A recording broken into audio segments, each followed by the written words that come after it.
They believed humans were only legends until the fleet appeared. Kiva had always loved the old stories. While other young spent their time in the pleasure gardens or the combat arenas, she sat alone in the grand archive, reading texts that no one cared about anymore. Her pale blue fingers traced the edges of ancient data crystals. Her large silver eyes moved quickly across words written thousands of years ago. Today she found something strange. The crystal was damaged and hidden behind newer records. Someone had put it there on purpose, as if they wanted to hide it. Kiva inserted it into her reading device and watched as the holographic text appeared before her. The language was old, but she could understand it. Species classification, human. Origin, Sol system, Sector 7 Alpha. Status, unknown. Last confirmed contact, 3,247 galactic cycles ago.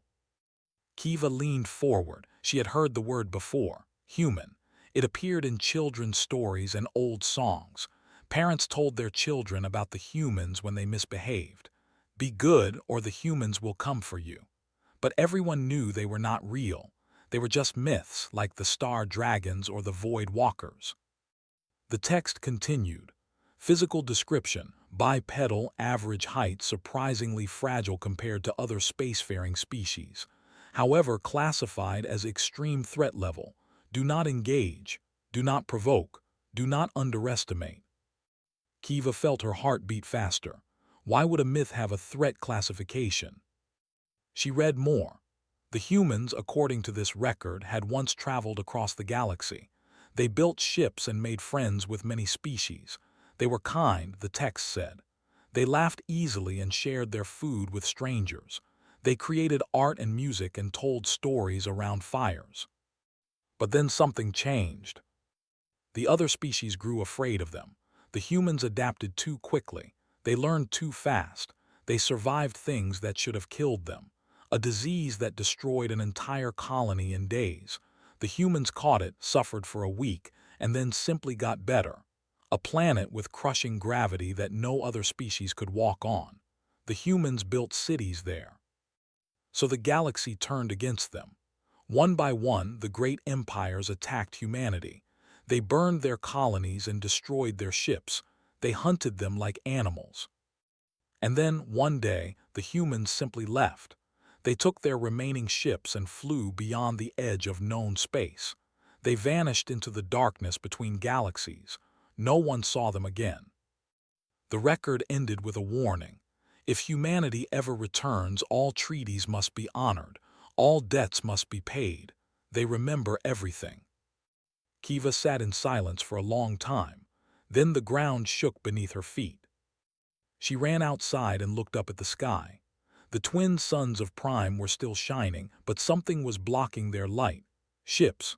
Hundreds of ships, so large that they cast shadows across entire cities. They were black and covered with weapons. Kiva recognized them from her studies. The Empire had come. Across the city, people screamed and ran. Military vessels launched from the spaceports, but they looked like insects compared to the warships. Kiva watched as one of the ships fired a single blast. A cruiser, a ship that took 10 years to build, exploded in an instant. A holographic image appeared in the sky. It was a commander, his face covered in ritual scars, his eyes burning with hunger. Kiva knew this face. Everyone in the galaxy knew it. Overlord, the conqueror of 100 star systems. People of Prime, said, his voice cold and calm. You have 7 planetary cycles to surrender. Give us your resources, your technology, and your loyalty. If you refuse, we will burn your world to ash and sell your children as slaves. This is not a negotiation. This is a mercy. The image disappeared. The fleet did not move. They simply waited like predators watching their prey. Kiva ran to the council tower. Inside, the great hall was filled with shouting voices. Elder, the leader of the council, stood at the center, trying to maintain order. His old face was tired, and his hands shook as he raised them for silence. We have sent messages to all our allies, said. The Republic will not come, they fear the The Stellar Communion has closed its borders. The Assembly of Free Worlds says they cannot spare any ships. He closed his eyes. We are alone. Then we fight alone, said Commander, the leader of the military. His voice was strong, but Kiva could see the fear in his eyes. We fight until the last soldier falls. And then what? Another council member asked. Our children become slaves. Our history becomes dust. Is that the legacy we leave behind? Kiva pushed through the crowd. Elder, I found something in the archive. There might be another way. The council turned to look at her, frowned. You are the archivist's assistant. What could you possibly have found? The humans, Kiva said. They were real, they existed, and I think they might still be out there. Laughter filled the hall. Even Commander smiled sadly. Child, he said, humans are stories. We tell them to frighten each other. They are not coming to save us. But I found a signal, Kiva said desperately. An old navigation beacon detected a repeating transmission from beyond the galactic rim. The language pattern matches human linguistic records. Someone is out there. Someone is listening. Elder shook his head. Even if humans existed, they abandoned this galaxy 3,000 years ago. They have no reason to help us. We hunted them, child. We betrayed them. They owe us nothing.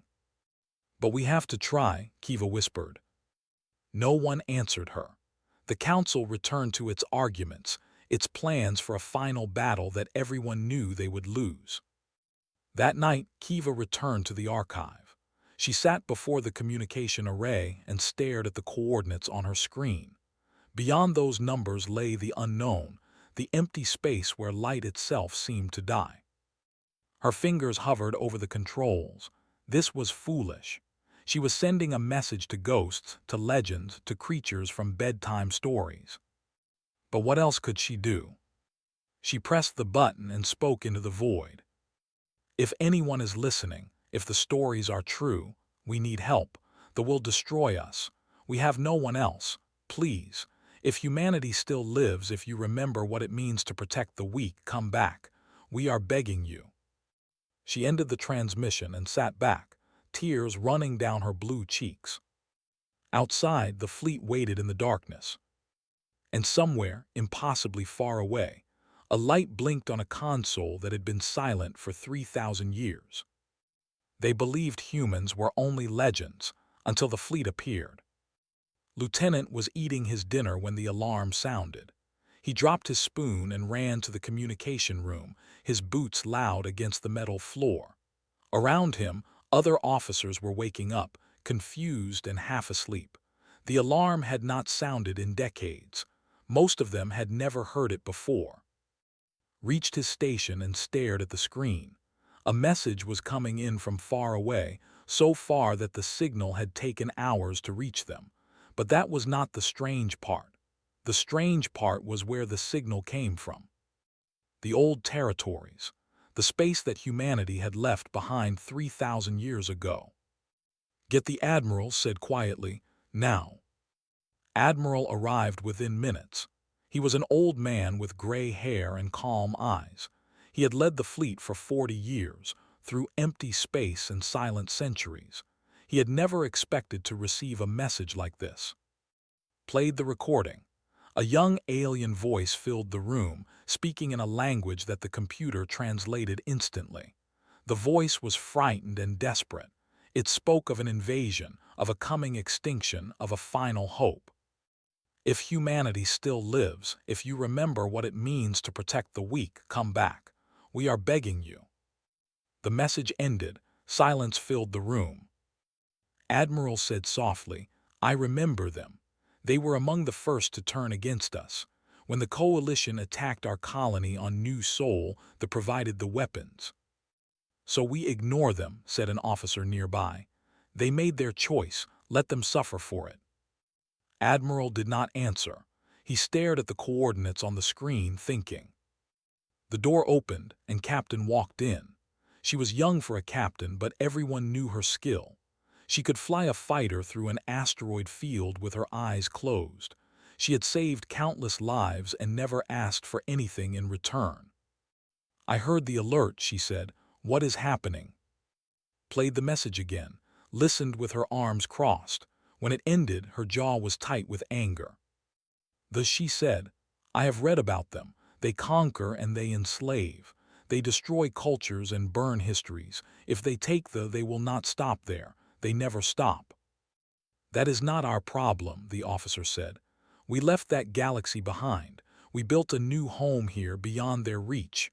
We are safe. Safe, repeated. The word sounded bitter in her mouth. We have been safe for 3,000 years. We have hidden in the darkness like frightened children. Is that who we are now? Is that what humanity has become? The room fell quiet. Everyone looked at Admiral, waiting for his decision. The Admiral walked to the great window that covered one wall of the command room. Outside, the human fleet floated in formation. 17 dreadnoughts, each one carrying enough firepower to destroy a moon. 200 cruisers, fast and deadly. Thousands of fighters and support ships. The greatest fleet ever built, and it had never fired a shot in war. I was a boy when we left, said quietly. My grandmother told me stories about Earth, about the blue oceans and the green forests. She told me about the cities we built and the friends we made among the stars. She also told me about the betrayal, the wars, the death. She was angry until the day she died. She never forgave them. He turned to face his officers. But she also taught me something else. She taught me that anger is easy, but kindness is hard. She taught me that the measure of a species is not how they treat their friends, but how they treat those who have wronged them. He paused. They hurt us. Many species hurt us, but they are not the ones asking for help. A young woman is asking for help. She is afraid and she has no one else. What kind of people are we if we ignore her? The kind that survive, someone muttered. No, said a deep voice from the doorway. Everyone turned to see Sergeant Wu enter the room. He was a large man, covered in old scars from battles long ago.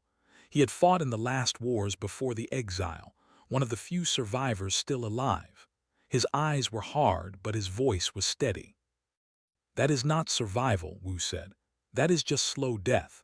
I have lived for over 100 years because of the medical technology on this ship. I have watched generations grow old and die without ever seeing the stars of our old home. I have seen our children become soft because they have never known struggle. We are not surviving. We are fatting. We are becoming ghosts.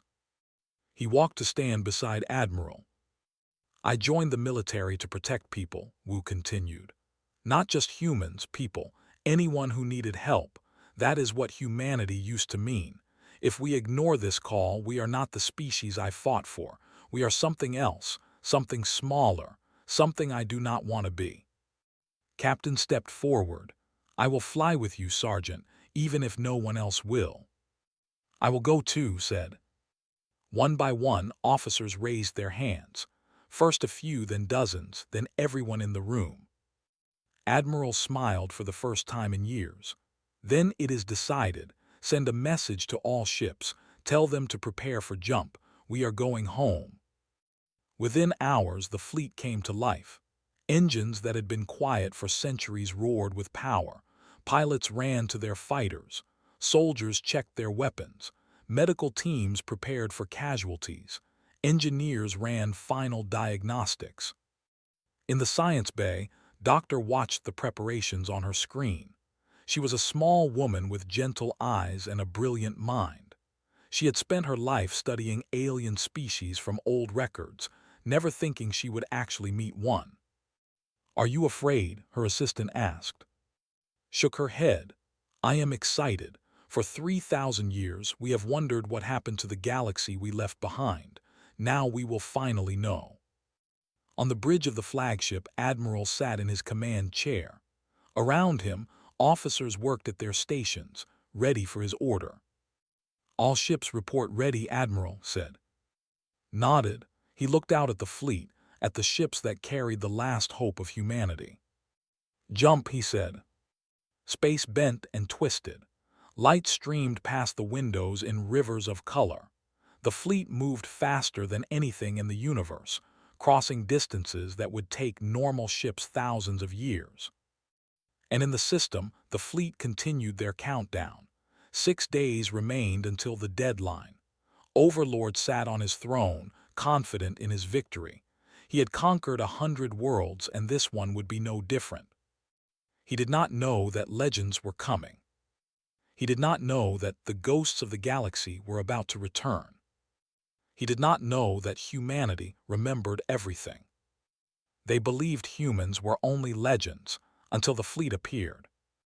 Kiva had not slept in 3 days. She sat on the roof of the archive building, watching the fleet hang in the sky like a curse.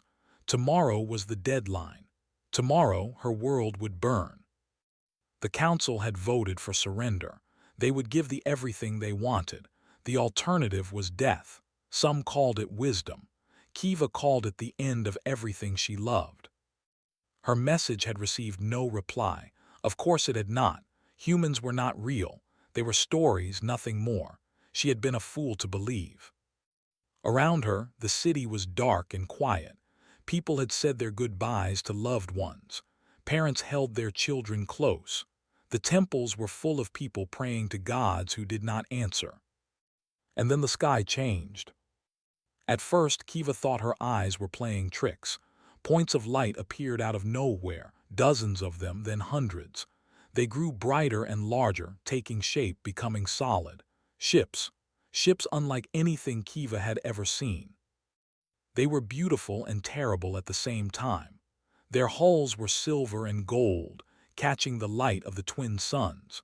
Their designs were strange but somehow elegant, like weapons made by artists. They moved in perfect formation, like a dance that had been practiced for centuries. Kiva stopped breathing. The fleet was large, but this new fleet was larger, much larger. All across the planet, people ran outside and looked up. For a moment, no one understood what was happening. Then the communication channels exploded with a single broadcast, transmitted on every frequency. A human voice spoke. It was calm and strong, speaking in a language that they had not heard in 3,000 years. "This is Admiral of the Terran Expeditionary Fleet. We received your call for help and we have come. To the forces in this system, you will leave now or you will be destroyed. This is not a negotiation. This is a warning." Kiva fell to her knees, tears streaming down her face. They came. They actually came.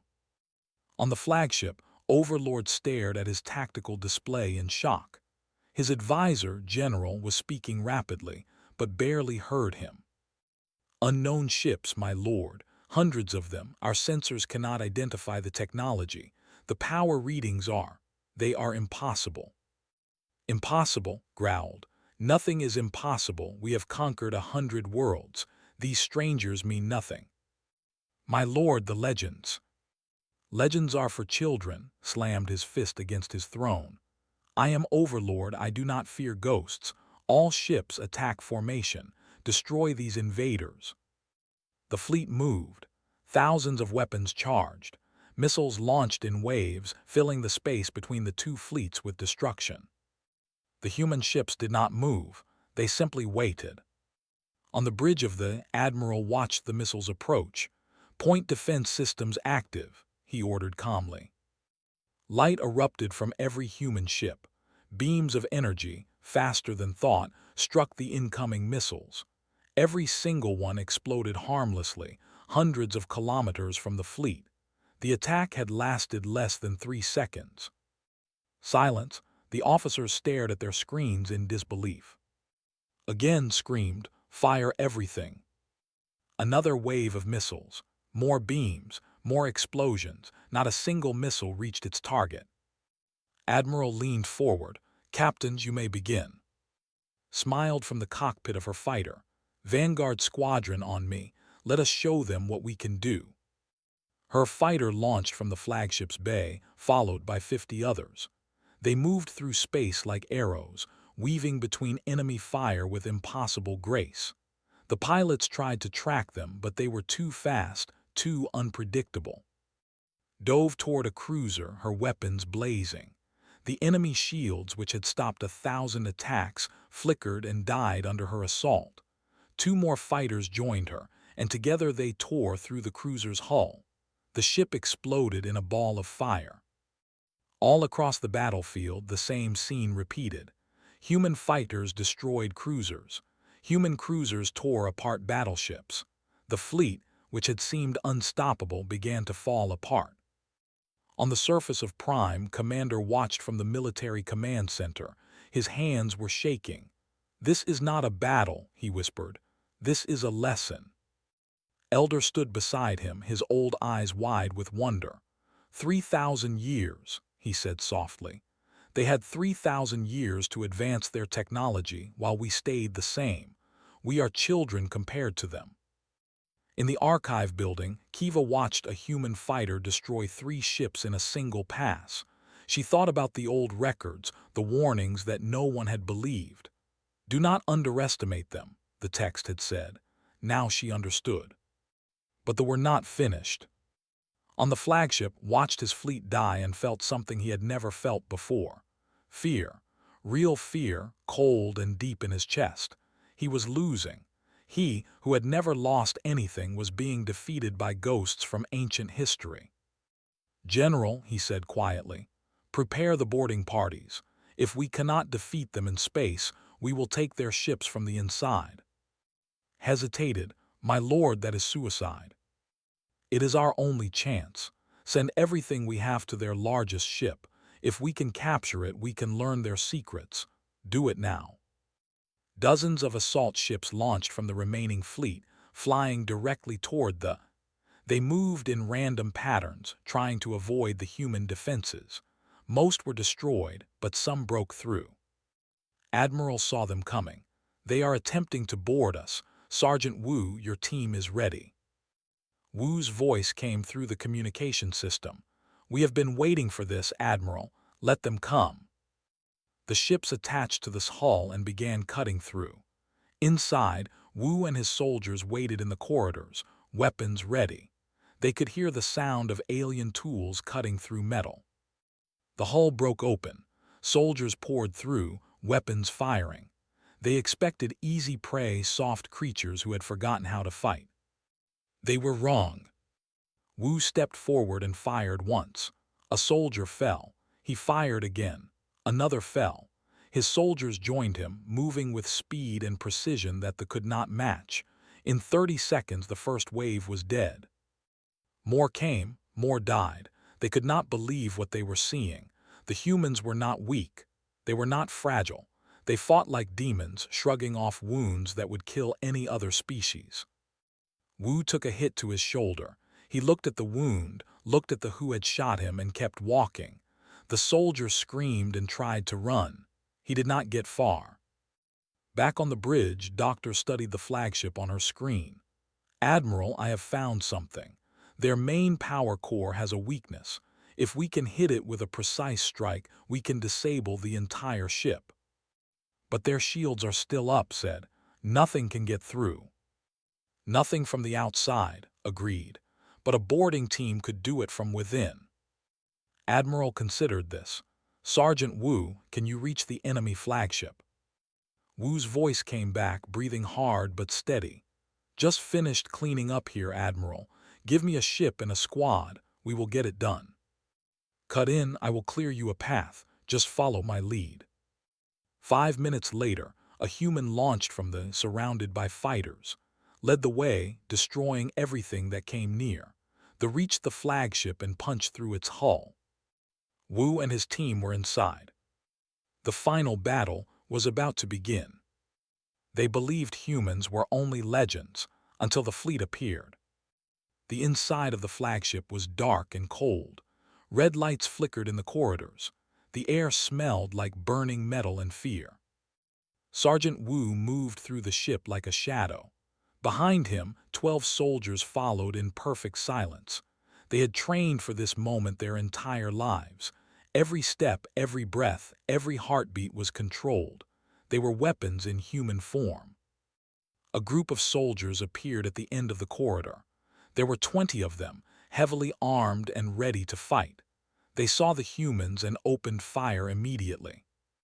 Wu did not slow down. He ran straight into the gunfire, his armor absorbing the hits. He reached the first soldier and struck him once. The fell and did not get up. The other soldiers joined the fight, and in less than a minute, all 20 enemies were down. "Keep moving," Wu said. "The bridge is 3 levels up." They climbed through maintenance shafts and broken doorways. Everywhere they went, they found defenders. Everywhere they went, they left silence behind them. On the bridge of the flagship, Overlord watched the reports coming in. His fleet was dying. His soldiers were failing. For the first time in his long life, he did not know what to do. General ran to him, his face twisted with panic. "My lord, the humans are inside the ship. They are coming for the bridge. We cannot stop them." Closed his eyes. He thought about everything he had built, all the worlds he had conquered, all the power he had gained. It was slipping away, stolen by creatures from old stories. No, he would not accept this. If he could not win, then no one would win. "General," he said softly, "activate the World Breaker." Went pale. "My lord, the World Breaker is meant for destroying planets, if we use it here." "I know what it does." Stood and walked to a hidden panel on the wall. He pressed his hand against it, and the panel opened to reveal a glowing console. "If I cannot have this system, then no one will. We will destroy Prime, and we will take the humans with us." Outside, in the chaos of battle, Admiral received an urgent message from Doctor. "Admiral, the flagship is powering up something massive. The energy readings are off the charts. It looks like a planet-killing weapon." His blood went cold. "Can our ship stop it?"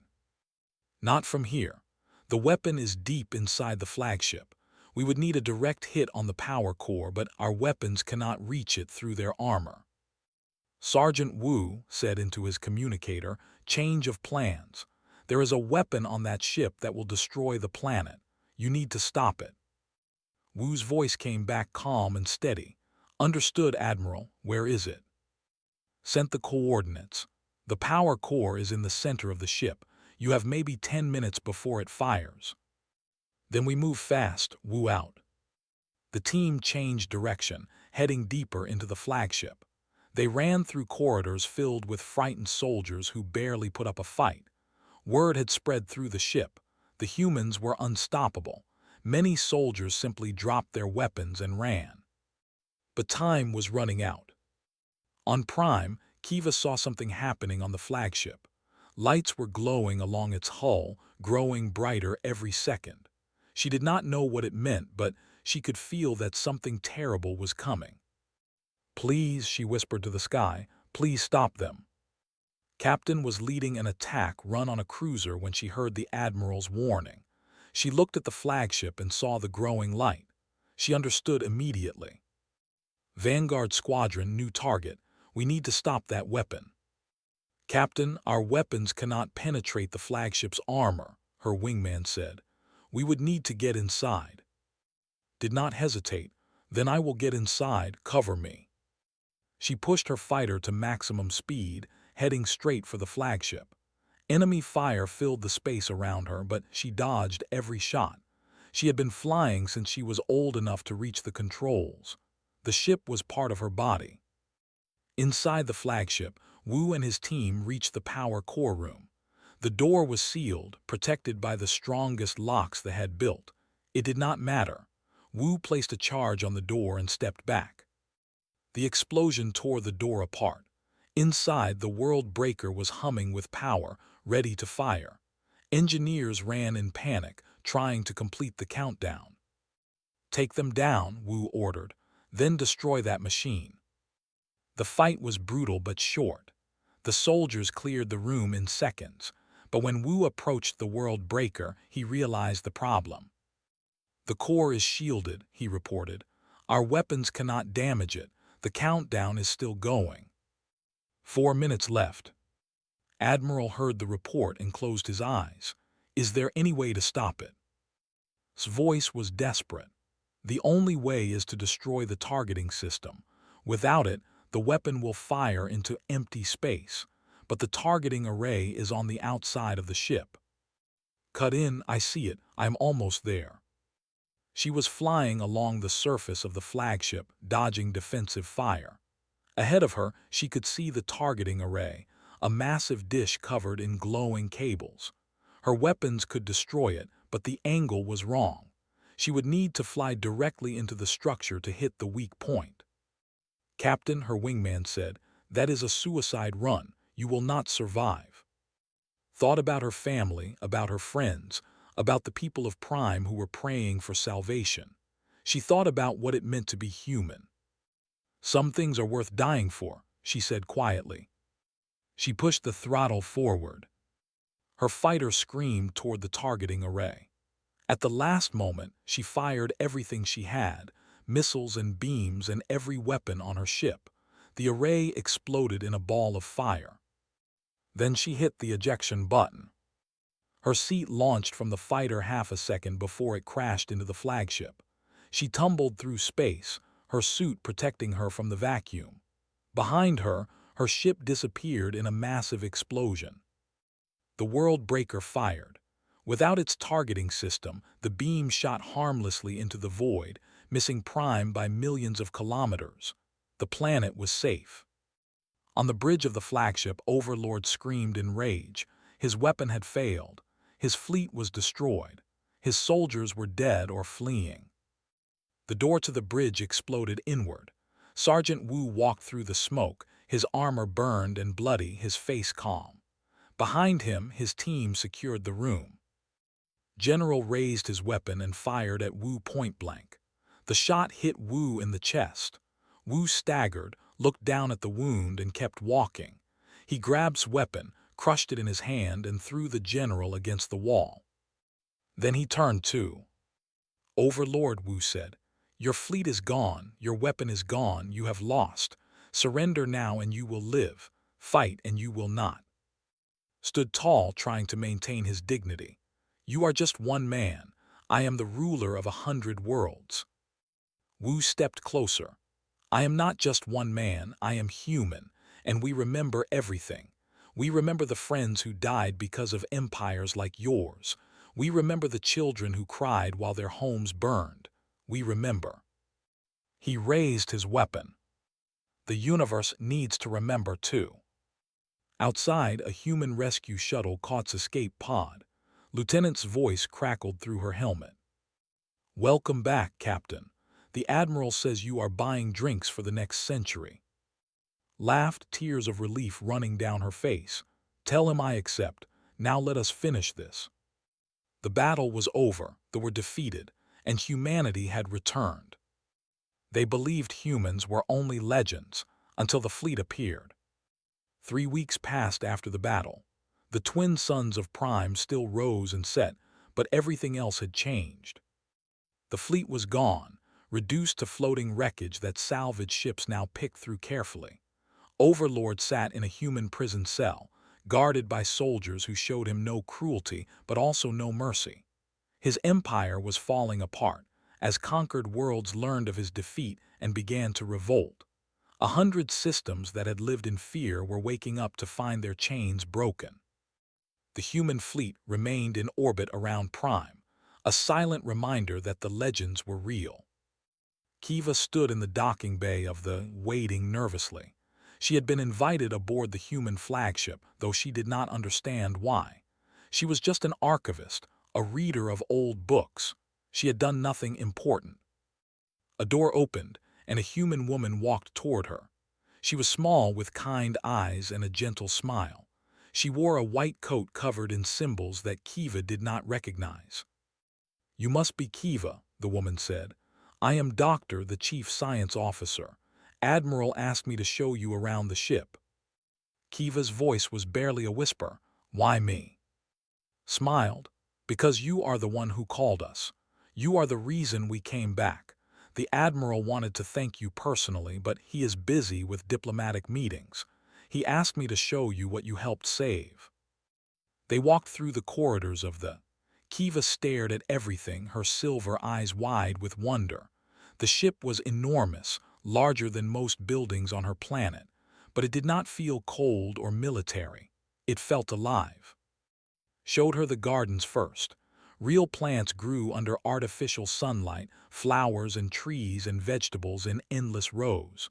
We brought seeds from Earth, explained. We could not bring our planet with us, so we brought pieces of it instead. Next came the libraries, rooms filled with physical books and digital archives. 3,000 years of human history preserved and protected. Kiva touched the spine of a book with trembling fingers. You kept all of this, even in exile. Especially in exile, said. Stories are how we remember who we are. Without them, we would have lost ourselves long ago. They walked past training rooms where soldiers practiced, past laboratories where scientists worked, past workshops where engineers built new machines. Everywhere Kiva looked, she saw humans living their lives, eating together, laughing together, arguing and making up. They were not gods or monsters. They were just people. Then showed her the nurseries. Rows of small beds held sleeping bobbies, watched over by gentle caretakers.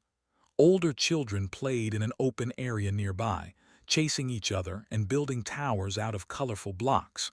Their laughter echoed off the walls. 3,000 years, said softly, and we never stopped hopping. We never stopped having children because we believed that someday we would have a home again. These little ones were born in exile, but they will grow up in freedom, because you called for help and we answered. Kiva wiped tears from her eyes. I almost did not send the message. I thought no one would hear. But you sent it anyway. That is what matters. Put a hand on Kiva's shoulder.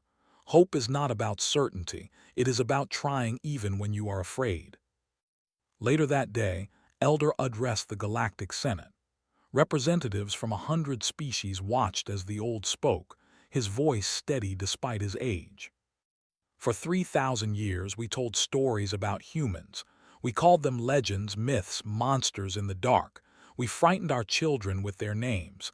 We pretended they never existed. He paused, letting his words sink in. We were fools. He looked directly at the camera, knowing that billions of beings were watching across the galaxy. The humans are not gods. They do not have magic powers. They are flesh and blood just like us. They get tired, they feel pain, they make mistakes. He took a deep breath. But they also do something that we forgot how to do. They help those who cannot help themselves. They protect strangers. They fight for people who have never done anything for them. They came to save us even though we hunted them. Even though we betrayed them, they came because we asked. Let the silence stretch for a moment. Perhaps that is what makes them legends. Not their technology, not their strength, their kindness, their refusal to become as cruel as those who hurt them. They had every reason to hate us and they chose mercy instead. He bowed his head. I do not know if we deserve their forgiveness, but I know that we owe them our lives, and I know that the galaxy will never be the same. Admiral listened to the broadcast with a tired smile.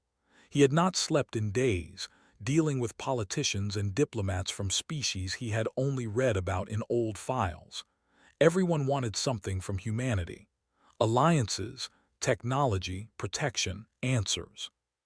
Captain sat beside him, her arm still in a healing sleeve from her injuries. She watched his face with concern. You look exhausted, Admiral. I am, admitted. 3,000 years of hiding, and in 3 weeks I have spoken to more aliens than all my ancestors combined. He shook his head. They are afraid of us. Even as they thank us, I can see the fear in their eyes. Can you blame them? Asked. We destroyed the fleet in hours. We did what no one else could do. If I were them, I would be afraid too. Nodded slowly. That is why we must be careful. Power without wisdom is just another form of cruelty. We came back to help, not to conquer. We must make sure everyone understands that. He stood and walked to the window. Outside, the stars shone cold and bright. Somewhere among them was Earth, that humanity had left behind so long ago. Wondered if anything remained of it, or if time had erased all traces of their beginning. What do we do now? Asked. Turn to face her. We do what we have always done. We explore, we learn, we protect. We make friends with those who want friendship and stand against those who would harm the innocent.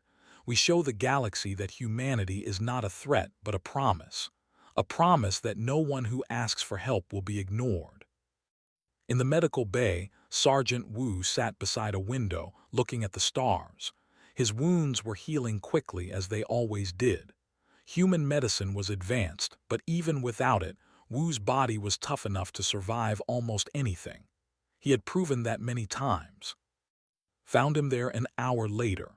She sat beside him without speaking, and for a long time they simply watched the universe together. "Do you think they will accept us?" Wu finally asked. "The galaxy, I mean. Do you think they will ever see us as neighbors instead of legends?" Considered the question carefully. "I think it will take time. Trust is not built in a day, and we have been gone for a very long time, but we have proven that we can fight. Now we need to prove that we can do more than fight. We need to show them who we really are." Wu nodded slowly. "I hope we get the chance." "We will make the chance," said firmly. "That is what humans do." Wu smiled, the first real smile he had shown in years. "You know, Captain, I think I am glad we came back." "So am I, Sergeant, so am I." Far away in the deepest reaches of space, something stirred. An ancient station, older than any living memory, received a signal. It was a simple message, transmitted across the galaxy by news networks and communication relays. The message showed human ships, human soldiers, human faces. The station's computers analyzed the signal and matched it against records that had been dormant for. Positive identification, Terran species, status, active, location, system. Deep within the station, a beacon began to pulse. It sent a message of its own, aimed at coordinates that no map contained. The message was short. "They have returned. Awaken the others." Somewhere in the void between galaxies, something old and patient received the message. Something that had been waiting for a very long time. Something that remembered humanity. And slowly, impossibly, it began to move. Admiral felt a strange chill run down his spine. He looked out at the stars, searching for something he could not name. For a moment he thought he saw a light in the darkness, far beyond the edge of known space. Then it was gone, and he told himself it was just his imagination. But deep in his heart, he knew the truth. Humanity had returned to the galaxy, but the galaxy was far larger and far stranger than anyone remembered. The story was not over, it was only beginning.